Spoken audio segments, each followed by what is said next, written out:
Miss হবে না আপনার পছন্দের টিভি শো, দেখুন জি5 অ্যাপে একদম ফ্রি। রাজের প্রতি ওনার এই বদান্যতা খুব একটা সুবিধার নয়। আমার না খিদেতে পেট চোচো করছে, মানে ওই চুচোটা ডন মারছে। উফ, খাবো তারপর অফিসে যাব, আর তারপর ম্যাডামকে বলবো যে আমার ছুটি চাই, আমি বিকেলে আসবো না। কিন্তু এই প্রভিশন পিরিয়ডে ম্যাডাম তোমাকে ছুটি দেবেন? আরে দেবে না মানে? আলবাত দেবে। দেখো, আমি ম্যাডামকে যতটা বুঝতে পেরেছি, ম্যাডাম উপর থেকে শক্ত, তো ভেতর থেকে একদম অন্যরকম। আমি গিয়ে ম্যাডামকে সোজাসুজি বলে দেবো যে ম্যাডাম, আপনার জন্য আমি নিজের বউয়ের সাথে কাল রাতে বেরোতে পারিনি, আমার ছুটি চাই। এই ছুটি দিতে বাধ্য, বুঝলে? যাচ্ছি। যাও যাও যাও, তাড়াতাড়ি যাও। আর একটু স্যুটটা তো তখন দেখে নি। উফ, আমি কি শুধু শুধু ভয় পাচ্ছি, নাকি সত্যি ভয় পাওয়াটা উচিত? এই ম্যাডাম রাজকে এতটা প্রশ্রয় দিচ্ছেন কেন? রাজের প্রতি এত সহানুভূতি কেন? রাজ খুব সহজ সরল একজন মানুষ, অনেক কিছু বোঝে না ও, কিন্তু আমি একটা মেয়ে হয়ে বুঝতে পারছি রাজের প্রতি ওনার এই বদান্যতা খুব একটা সুবিধার নয়। মাসের প্রথমে মাইনেটা নিয়ে এসে কি দোরগোড়ায় নমস্কার করে এসেছিস নাকি? না না মা, আজ নিউ ইয়ারের জন্য ছুটি, না হলে এই প্ল্যানটা কখনোই করতাম না। সে তোর ছুটি, আর আমার ছেলে তার কি ছুটি নাকি? কালকে সারা রাত বাবা কি খাটলো, সারা রাত ধরে জেগে জেগে, তারপর আবার সকালবেলা অফিসে গেছে। সারা দিন ধরে কি খাটুনি। কেমন বউ রে তুই? হ্যাঁ, স্বামী এত খাচ্ছে বাইরে, বাড়িতে এসে কোথায় শান্তি পাবে তা নয়, সেটা চাইছিস না।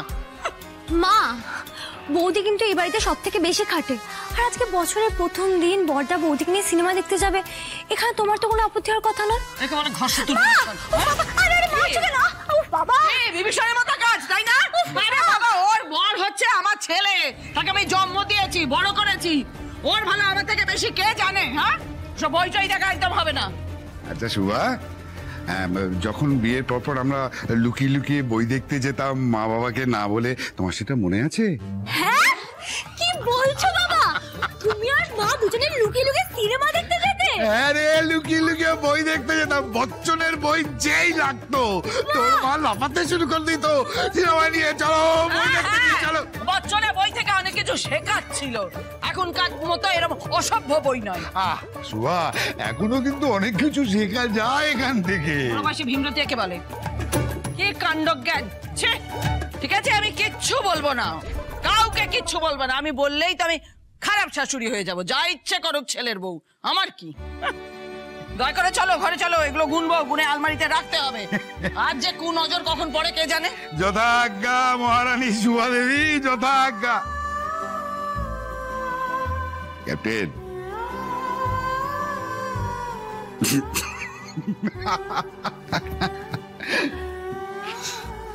এই যে কি ব্যাপার? কিসের কি ব্যাপার? এই যে সিনেমা দেখতে যাচ্ছ, যাও। দাদাকে কিছু বলেছো? হ্যাঁ বলেছি তো, ওকে আমি খুব বকাবকি করেছি, তারপরে যা কান্না ওর, বাপরে। তুমি ছাই বকেছো, তুমি কত বকতে পারো সে আমার না খুব ভালো করে জানা আছে। দেখো বৌদি, আমি তোমাকে ভালো কথা বলছি, এসব ছেলেকে না বেশি তোল্লাই দিও না, এদেরকে সবসময় হাতের মুঠোয় রাখতে শেখো, নইলে এরা না বেয়ারা হয়ে যাবে। তুমি তো দেখছো অনেক জানো ছেলেদের ব্যাপারে। কেউ আছে নাকি? এই যা। আরে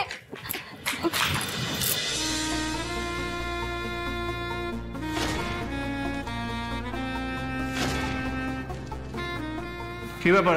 এক্ষুনি এখান থেকে বেরো, চল চল। আসবো? Come in, Raj. Good morning. Good morning Bipasha. And a very happy new year, my new project manager. Happy new year. Raj.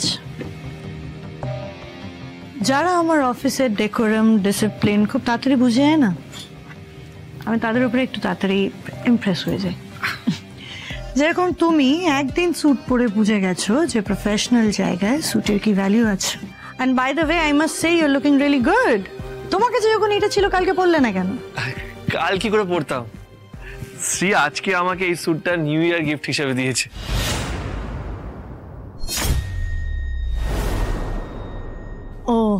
আসলে কি জানেন তো, শ্রী কখনো নিজের ব্যাপারে ভাবে না, সবসময় অন্যদের ব্যাপারে। মানে ওর পুরো বিশ্ব জুড়ে আমি আর সংসার, আর কিচ্ছু না।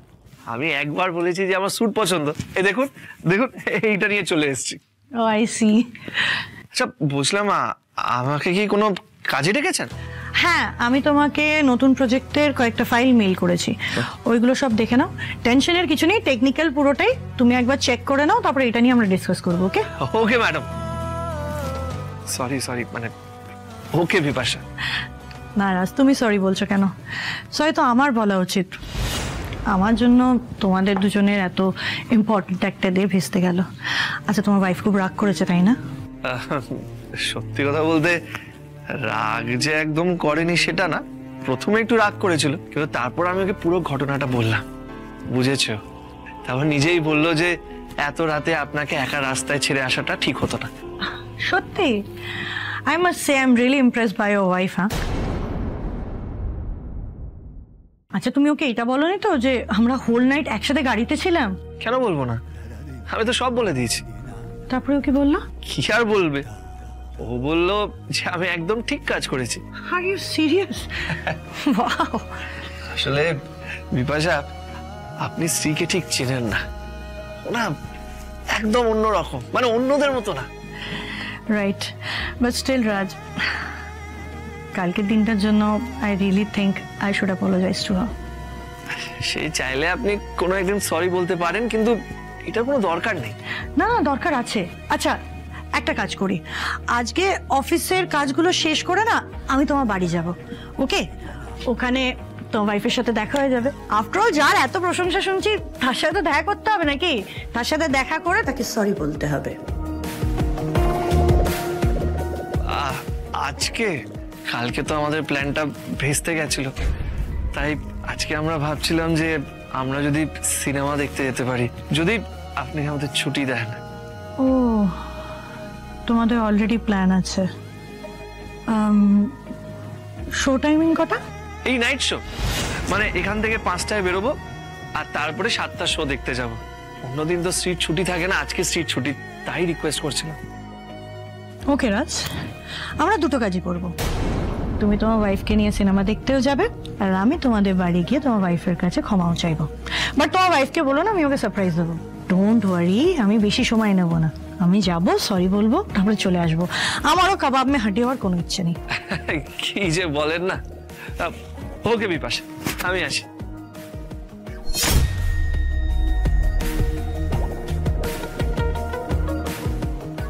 তুমি তোমার ওয়াইফকে নিয়ে সিনেমা দেখতে যাবে তাই না রাজ? তুমি শ্রীকে নিয়ে সিনেমা দেখতে যাবে না রাজ। জি5 ডাউনলোড করুন আর সব এপিসোড দেখুন একদম ফ্রি।